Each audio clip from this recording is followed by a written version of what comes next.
Now, where's Zoya? Is Zoya here? Yeah. Zoya, very central to organising this event today, and she sent me an email the other day which started, "Dear Professor Thorp." Now, I've got a BA Honours from Manchester University 2-1. I've got a first aid certificate, and I've got 6 second place certificates for javelin at school because Paul Bastard Griffiths was in my year. And he was a freak of nature. But what I do know quite a bit about is business and doing business on a shoestring budget, and I'll explain why in a minute. And the purpose of the talk, really, from capitalism to people-ism, is really to express my opinion that business isn't really about figures, it's not really about spreadsheets, it's not really about profit and loss and GDP. It's about people. It's about people doing business with people. And in a way, rather than looking at the macro, I think the macro is made up from the micro. Lots of little micros, lots of little human interactions stuck together. So that's the purpose of the talk, really, to focus on the human element of business. Now, 2.5 years ago, I had a business relationship that went kaput. It went sour. It collapsed. And it left me in a very, very difficult position because I was worse than broke. I had no car. I had no fixed abode. My mother, with whom I was quite close because my dad died years ago, very nearly passed away. And I was in a pickle. And I thought to myself, well, what on earth am I going to do about it?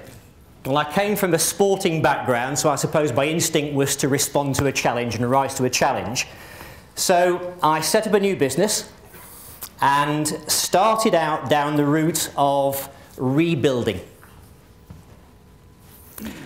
The first thing that I did was I networked like mad. I really got out and met as many people as I could and built my network up. And one of the people that I met was a guy called Richard McCann.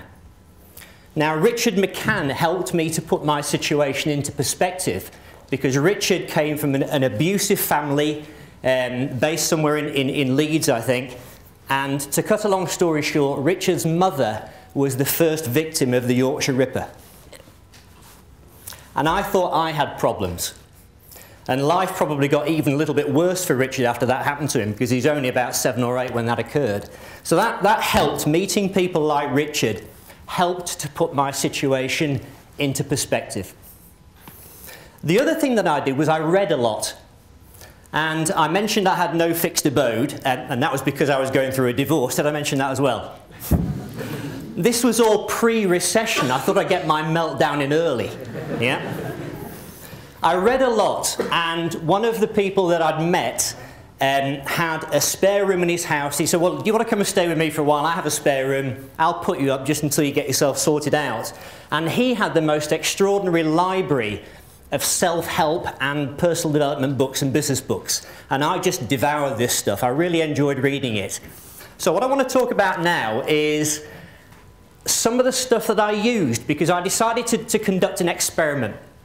Let me just get some water because my mouth's drying slightly. I decided I would experiment on my situation. And what I mean by that was I chose some of the best stuff that I could find, and I thought, right, let's live by the rules. Let's give it a go. Let's try and apply these things for an extended period of time and see if it worked. And this is the story. Anybody heard of Malcolm Gladwell? Yeah. Wrote The Tipping Point, amongst other things. Now, Gladwell, to my mind, in that particular book, emphasises what a networking guru once said in terms of giving advice as to how to develop your network. You've got to do what your mother told you not to do when you were younger, which is to talk to strangers and to use the F word. And the F word means follow up, okay? So you meet people and then you follow up. I really like what Gladwell had to say about how trends kind of got started and how they got some momentum. That's more or less the thrust of The Tipping Point. And Gladwell talks about a particular type of person that's very central to the development of a trend, and he calls them connectors. And he refers to an experiment that somebody did a while ago to measure how well connected people were. And let's call it the connectedness test. And it works like this. You take 250 surnames at random from the residential telephone directory. And you calculate how many of those surnames you know. Now, it doesn't mean the same person. It means if you know 6 Smiths, that counts as 6 points. And you give yourself a score. And you should do this. Try this. Everyone should do this.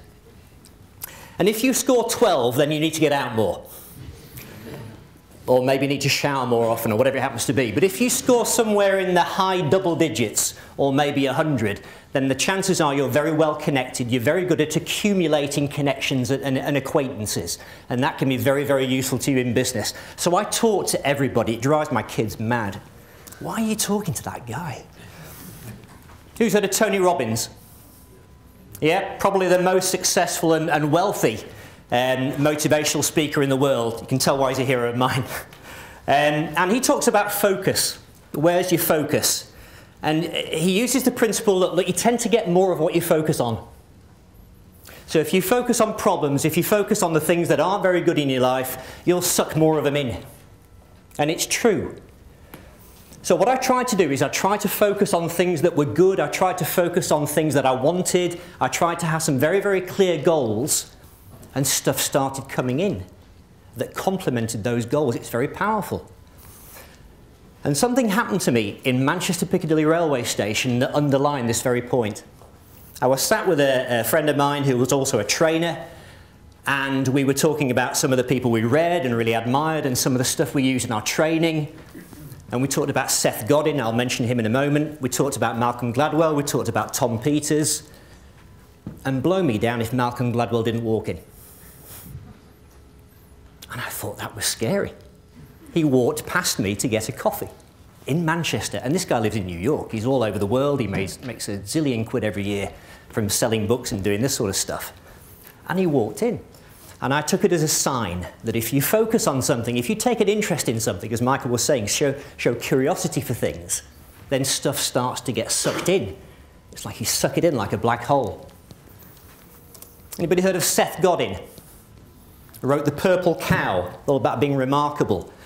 The one I really liked, though, in reference to my story, was the idea of tribes, of developing a following. And it's a great way when you're starting a business or you're restarting a business with virtually nothing, is develop a following. Be the leader of a tribe. The whole concept of TED is about ideas spreading, and he very much is in favour of that notion. So start something up. Get some followers, your early adopters, and then people come on board slowly but surely, and then it builds and it builds and it builds. And you've got all these social media platforms now like LinkedIn and YouTube and Facebook to propagate a message and to get people to follow you. And it's a very empowering thing, that, because it means that you can do it from a single room in the house. You don't need a big budget. You can just get it started from virtually nothing.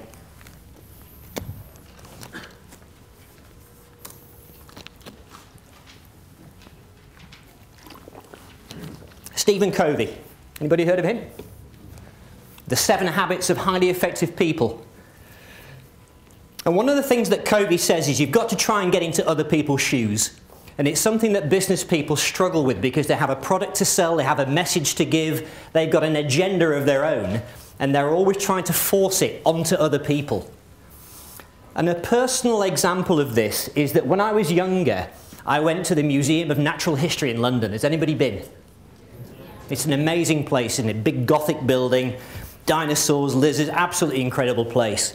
And I went with my dad when I was about 7. I was blown away by the place.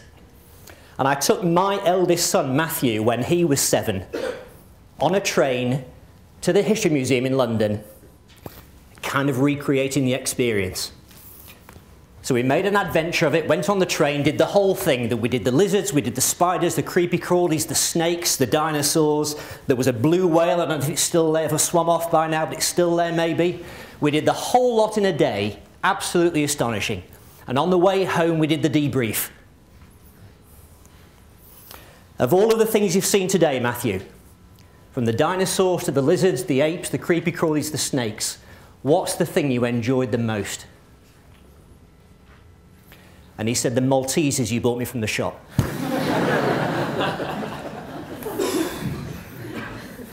And of course, I went for me, didn't I? We went there for me. It was my agenda. And it kind of underlined that point to me anyway. The idea of a legacy. Covey talks about a legacy as well. What would you want people to say about you at your funeral? I know it's a morbid idea, but it's that notion of start with the end in mind. What would you want people to say about you looking back, and then you lead your life accordingly? But I think there's another type of legacy. There's a short-term legacy. And the short-term legacy is the little residue that you leave behind every time you have a social interaction with somebody. It's like a little deposit. You need to be like a puppy. You need to leave deposits everywhere. Okay? So leave people in a better place than they were at the beginning of that transaction, of that interaction. And then you're on very, very safe ground. You leave a legacy behind everywhere you go, and then stuff happens.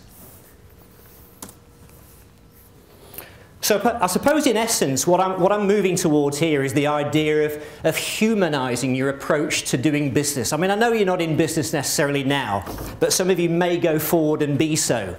But I think if you use these sorts of principles to help your ability to influence other people's behavior, because that's really what you're going to do in life. You're going to want to influence and have an influence over other people. You've got to understand what it's like to be in their shoes, to understand what motivates them to behave in the way that they do, if you're going to have a chance of influencing them in any way. Okay? There's a very good example of that. There's a guy called Michael Heppel who's just written a book called Flip It. And in Flip It, the idea of flipping it is to look at completely the opposite way of doing something, to be very bold. And he talks about in the 1970s, there were 3 advertising agencies all chasing a huge contract with British Rail. That's the nationalised rail industry. And it would have been a huge contract for any of these companies.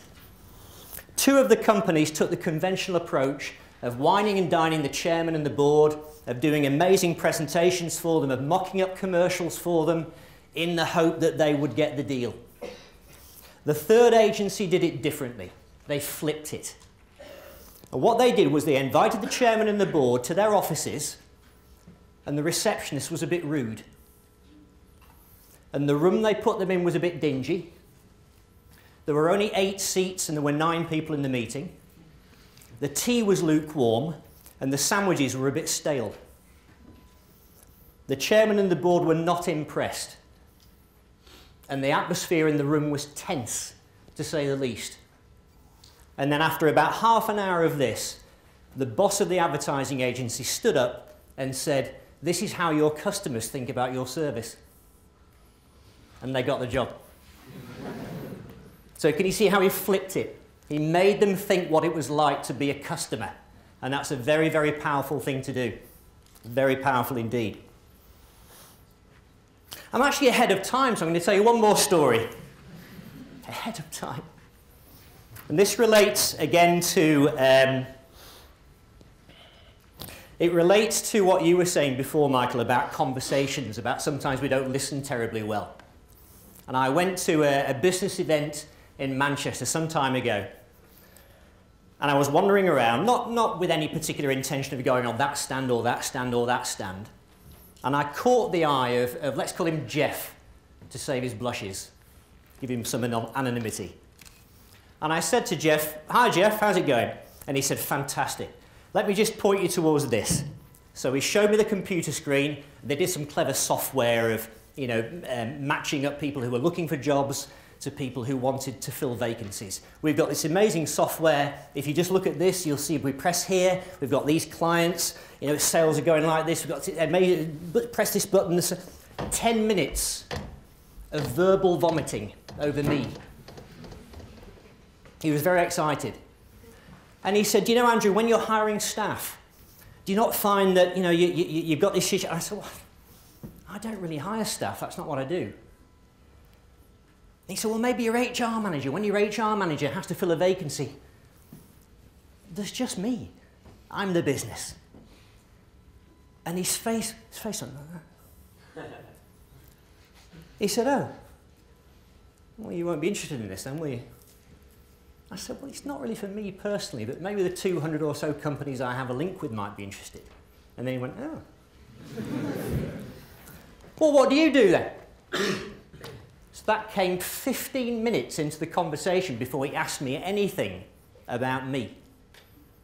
And again, a lesson to take through life is that you've got your agenda in your head, you're trying to push your message on everybody, like I'm doing now, push your message on everybody, but the trouble with that is it's very one-sided, and you can't really expect it to hit the mark unless you find out something about the audience that you're directing it towards.